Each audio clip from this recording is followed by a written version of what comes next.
Are you waiting for circumstances to change before you change?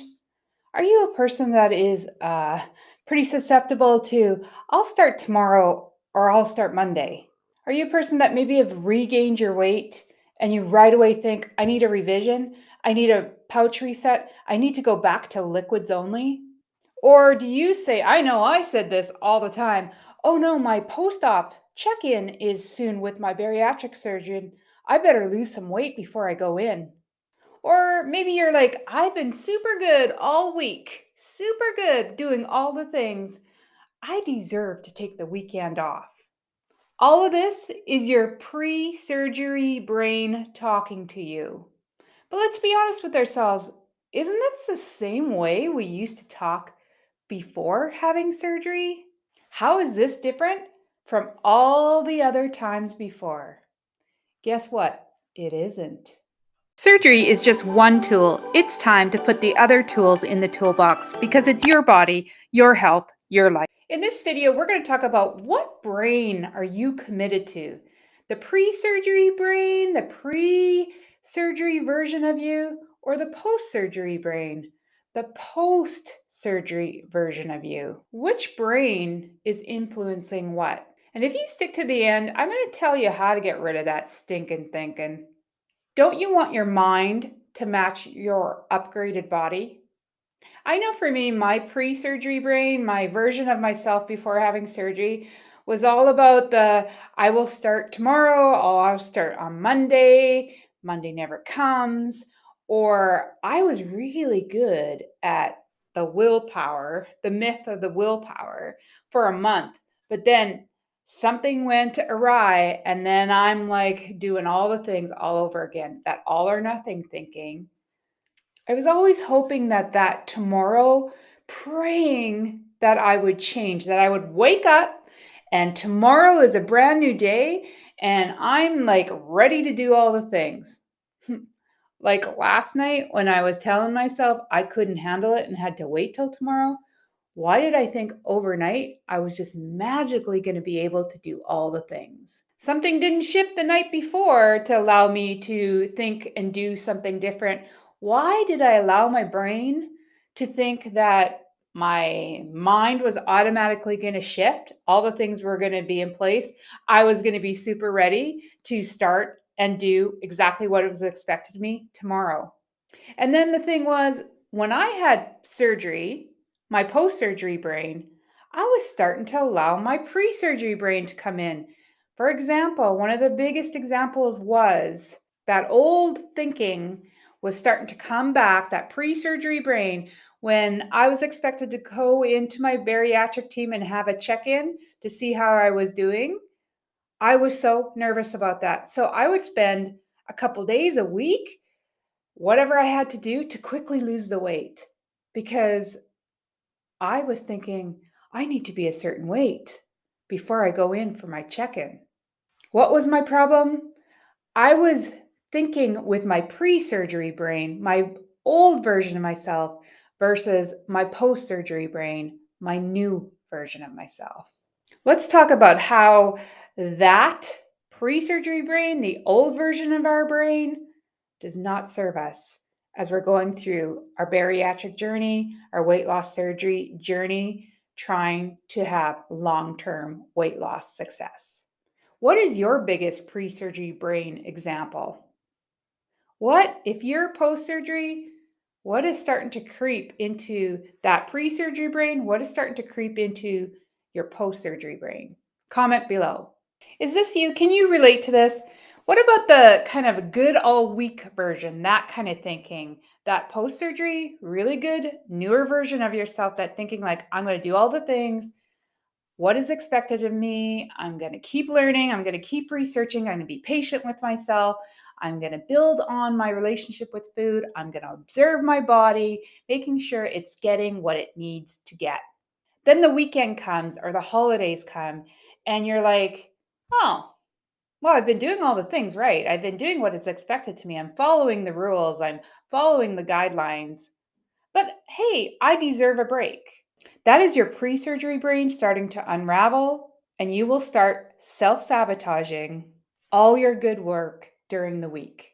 or during those few months leading up to the holidays. It's like one step forward, two steps back. We need to fix this because if we want long term success, if we don't want to regain the weight, if we don't want to go through that roller coaster of the ups and downs, lose the weight, regain the weight, lose the weight. How is that any that's our old self. That's our pre-surgery brain.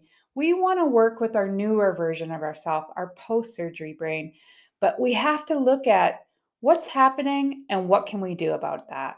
Start with writing down all your pre-surgery, your old version of yourself. Write down your habits, your commitments, your thought process. Like, for example, my examples are, I would have a paper, I would split it in half, I would list all my pre surgery brain, my old version of myself. I gave in to cravings. I did the all or nothing thinking. I would be good for a month and then I'd be off for 6 months. When I was stressed out or even celebrating or even just bored, I would night snack.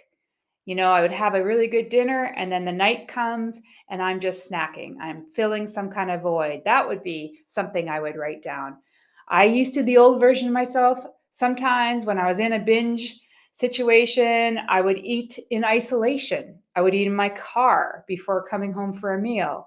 Or possibly when I'm cleaning up the table, I would in the kitchen secretly be shoving in the leftovers. I would use my phone or I would use Netflix or I would use something else to numb my feelings, to avoid feeling, to distract myself.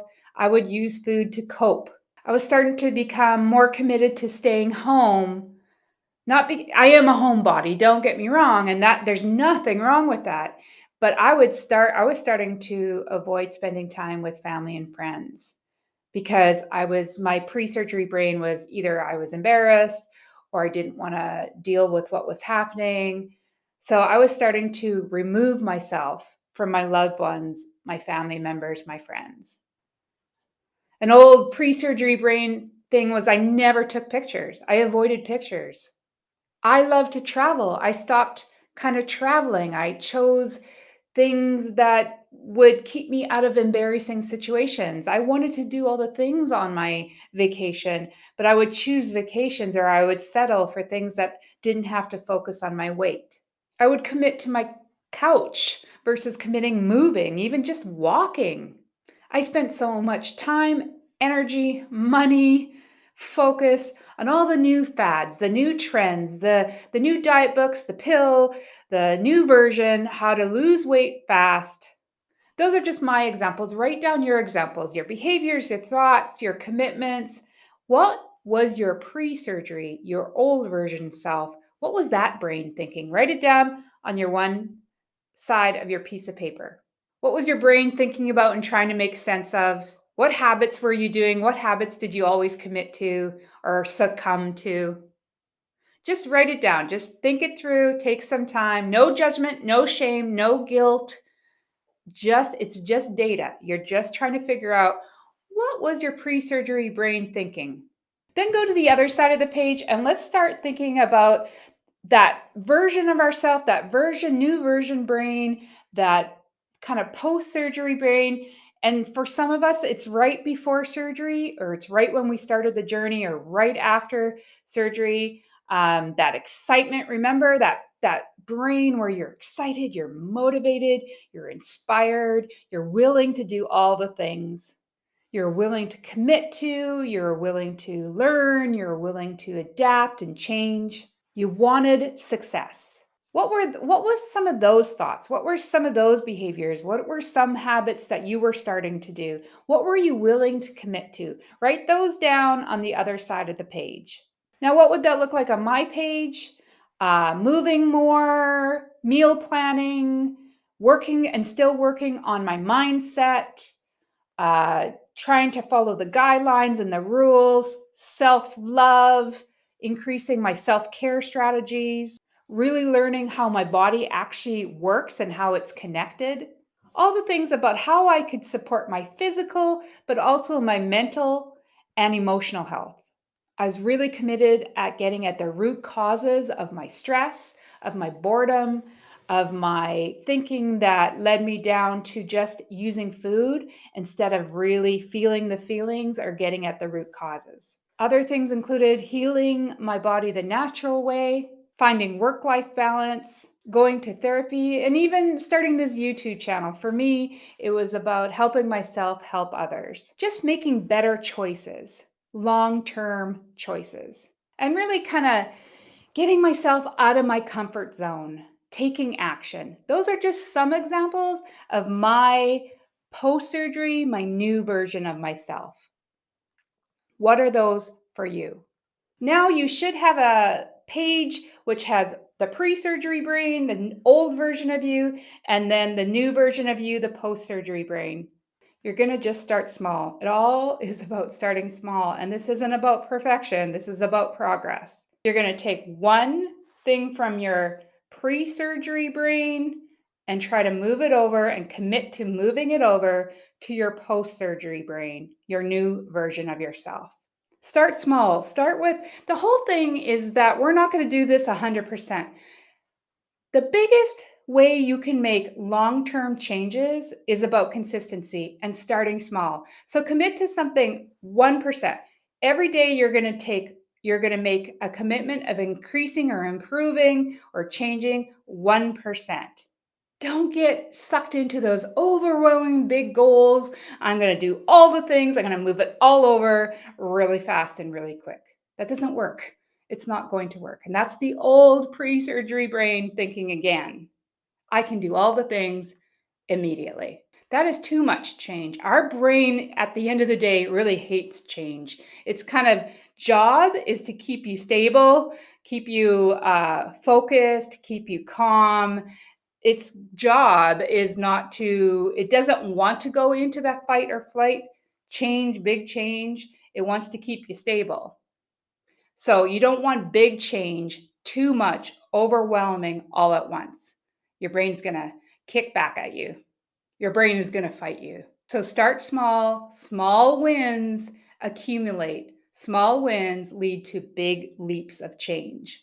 It's really about baby steps, and it really is about commitment and consistency and follow through. Your newer version of yourself, your best self living your best life, is going to take change. It's going to take consistency. It's going to take commitment. And all of that is also going to take, maybe for many of us, a change of mindset, a shift of mindset. We want to get way long distance from that pre-surgery brain, that old version of ourselves, to our new version of ourselves, our post-surgery brain. And the secret is to have change is we need to set commitments and we need to move them from the left side of the page to the right side of the page, even when we don't feel like it. It's not about the perfect circumstances. They'll never come. Tomorrow never comes. You can't use the pre-surgery thinking of, oh, when the kids settle down, I'll do this.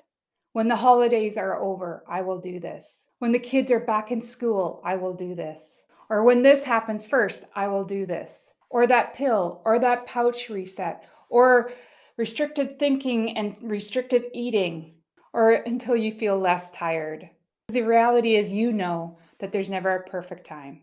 That perfect product is never going to be there, and it's never going to work for you. Surgery really was intended to upgrade our body physically. It's not intended, and its purpose is not, and it won't change our mindset, our emotional and mental health status. We have to do that. If we don't break free from this unrealistic, fantastical thinking, that pre-surgery brain, that old version of ourselves, it will keep you and your brain locked into place and the old version of yourself. The truth is, everything takes commitment. Our weight loss journey, our relationships, our jobs, life in general is all about taking commitment. It's about you deciding, you working on which brain, your pre-surgery brain, your old version of yourself, or your post-surgery brain, your new version of yourself. Which one are you wanting to be committed to? Check out this next video because we really need to go deeper on our stinking thinking and really clean it up so we can live our best selves in our best lives. See you in the next video. And this is one thing you need to commit to. This is post-surgery, new version of yourself thinking.